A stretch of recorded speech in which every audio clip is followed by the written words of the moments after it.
Saya Dimas Arta. Kali ini saya akan menjelaskan kedua jurnal yang berkaitan dengan matematika. Untuk jurnal yang pertama yang akan saya jelaskan itu meneliti mengenai bagaimana para siswa itu melakukan penalaran. Untuk latar belakangnya, di sini dimaksudkan untuk mengukur kecenderungan dari siswa itu bagaimana mereka melakukan proses dari pemecahan masalah dari soal-soal matematika. Untuk metodenya itu metode kualitatif, di mana ini setiap siswa akan diukur penalarannya berdasarkan jenis penalaran yang mereka lakukan. Untuk penalarannya itu tetap deduktif, tetapi di sini penalaran ini dikategorikan dalam 3 hal. Yang pertama itu ada penalaran hafalan. Penalaran hafalan itu dia hanya memberikan jawaban secara literal dari jawaban yang ada di teks yang sudah disediakan di buku atau sumber lainnya. Yang kedua, penalaran algoritma. Untuk penalaran algoritma itu sama saja, tetapi untuk rinci-rinci untuk alasan lebih lengkapnya di balik kesimpulan itu dijelaskan. Jadi dia tidak hanya menghafal tapi juga memahami, tapi solusinya terbatas di dalam teks. Untuk penalaran yang ketiga itu penalaran kreatif. Di penalaran kreatif ini siswa itu melakukan penalaran dengan pemikirannya sendiri atau pemikiran yang orisinal.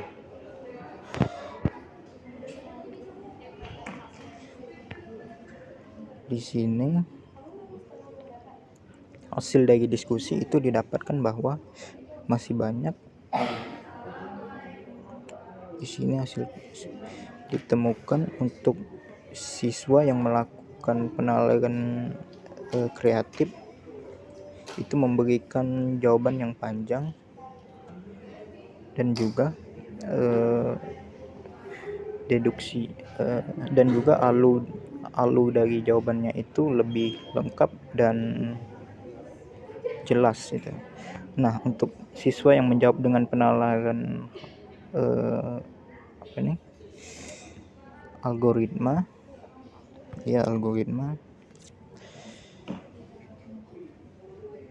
ini dia memberikan jawaban yang mana solusinya itu terlalu umum, tetapi penjelasannya dijelaskan seperti di sini. Bedanya jika berat beban tabung 8 gram dengan 1 buah balok. Nah, untuk yang keadaan lain itu dimana kedua beban tabung itu saat ditimbang adalah 20 gram dan ditimbang ketiga balok dia lebih berat lagi. Nah, untuk siswa yang memiliki penalaran kreatif itu menyimpulkan bahwa beban tabung tidak bisa disimpulkan lebih dari 7 gram. Karena apa? Di percobaan di timbangan pertama, satu tabung saat ditimbang itu ada yang beratnya itu kurang dari 8 gram. Jadi tidak mungkin bahwa disimpulkan di situ secara general bahwa tabung itu beratnya lebih dari itu. Walaupun kita sini lihat dikatakan di situ beban jika ditimbang kedua beban tabung itu beratnya sama dengan 20 gram.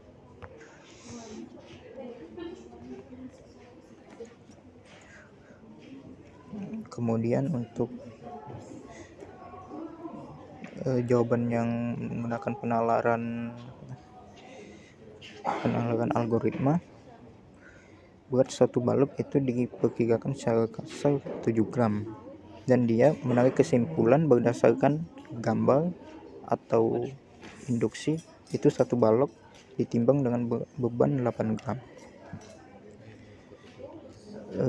Balok terkalahkan dengan beban 20 gram.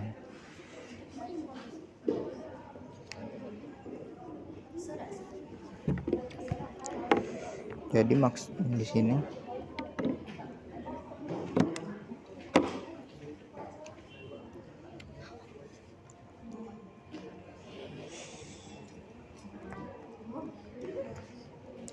kemudian ada sesi lain yaitu wawancara. Ketika kategori CR diberikan pertanyaan, bisakah kamu menjelaskan tujuan dari jawaban ini? Saat itu saya mengonsumsi 8 gram dan berat badan saya turun sama dengan 20 gram. Jadi karena sebelumnya tidak sama, saya tidak. Jadi saya pastikan beratnya 7 gram. Kenapa bukan 6 gram atau 5 gram? Ini terlalu kecil, Pak. Bapak.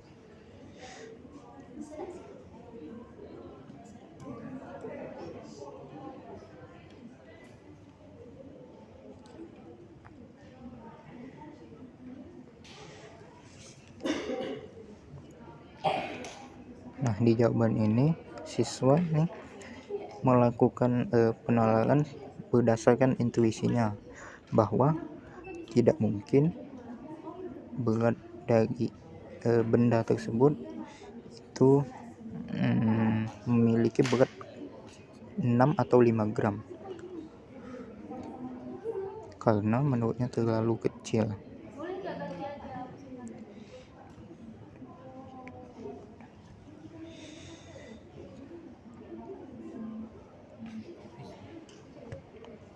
Kemudian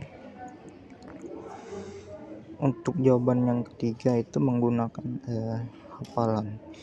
Di sini pertanyaannya sudah beda, menentukan tugas lapangan. Ya, ini mungkin terkait dengan luas persegi panjang. Untuk yang tipe siswa ketiga ini jawabannya ya terlalu umum, jadi tidak terlalu menarik. Nah, di siswa keempat itu menggunakan penjelasan dibalik jawaban dari siswa yang ketiga.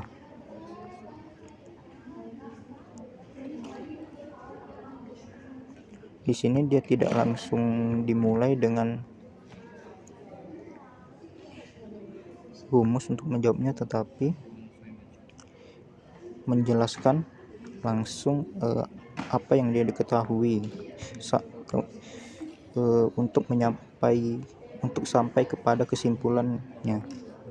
Lorong memerlukan 1 meter untuk ditempati, maka 1000 meter lorong memerlukan 1 meter untuk ditempati, maka 100 meter kali 50 meter 5.000.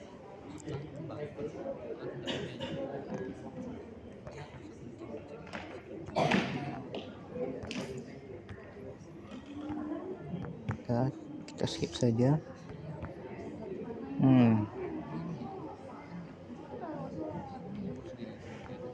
Nah, kemudian untuk tipe siswa yang ketujuh ini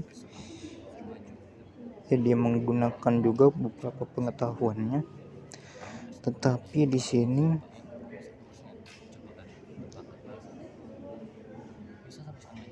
video yang diberikan tulisannya agak kacau.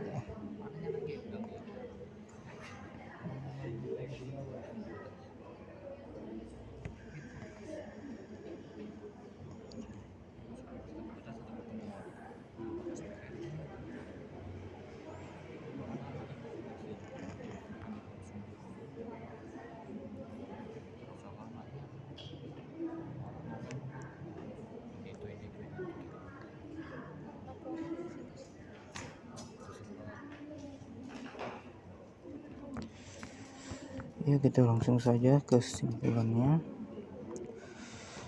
Berdasarkan penelitian itu, siswa memang cenderung untuk memberikan jawaban atau mereka tidak bisa melakukan penalaran tanpa pengetahuan yang tersedia di buku, walaupun soalnya itu berkaitan dengan pengalaman sehari-hari. Jadi hasilnya adalah siswa itu kurang dalam intuisi matematikanya. Oke, untuk yang pertama ini, jurnal yang pertama selesai. Kita lanjut.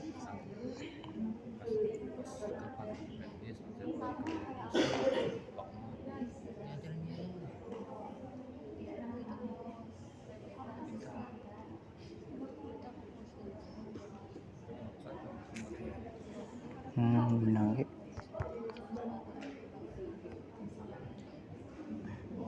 Ya, ini langsung dimulaikan dengan kesulitan siswa. Coba kita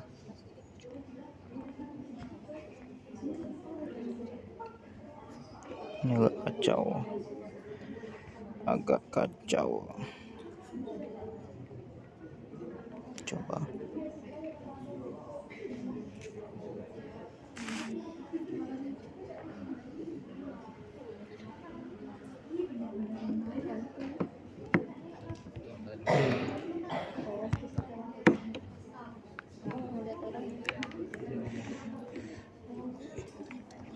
oke, masalahnya sama.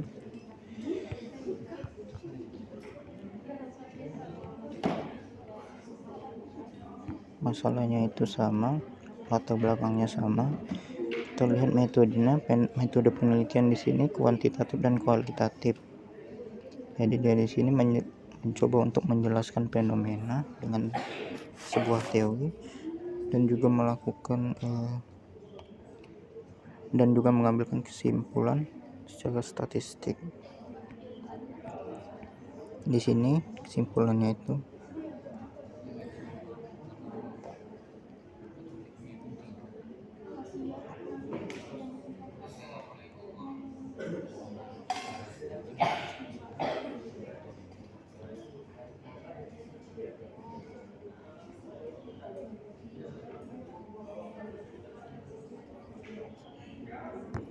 jadi hasilnya itu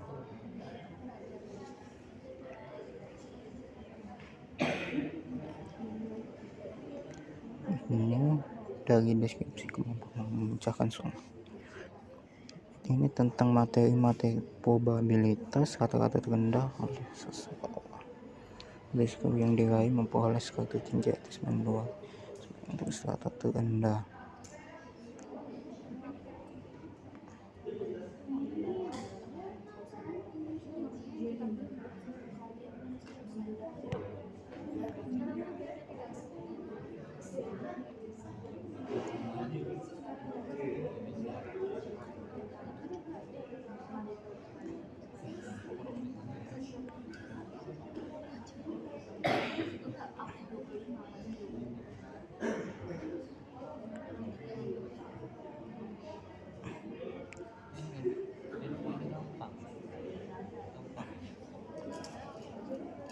Ya, untuk skornya itu tidak terlalu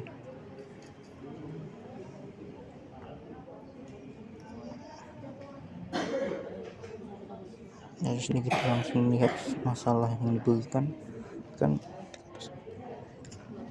Setiap item memiliki rentang skor dari 1 hingga 5, berkisar dari 20 hingga 100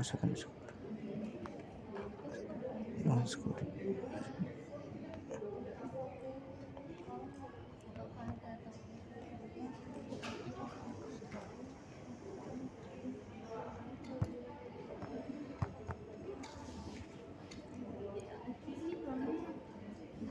Di sini kemampuan penalaran matematika siswa itu diukur berdasarkan 4 indikator. Dia merumuskan hipotesisnya, melakukan manipulasi matematika, lalu menggambar intuisi matematikanya, dan menarik kesimpulan secara logis atau mampu untuk mengevaluasi kebenaran dari argumennya. Para siswa mereka yang dinilai kemampuan penalaran matematika yang berasal dari status tinggi dan sekolah berstatus rendah diberikan siswa terdiri dari 4 jenis dirancang.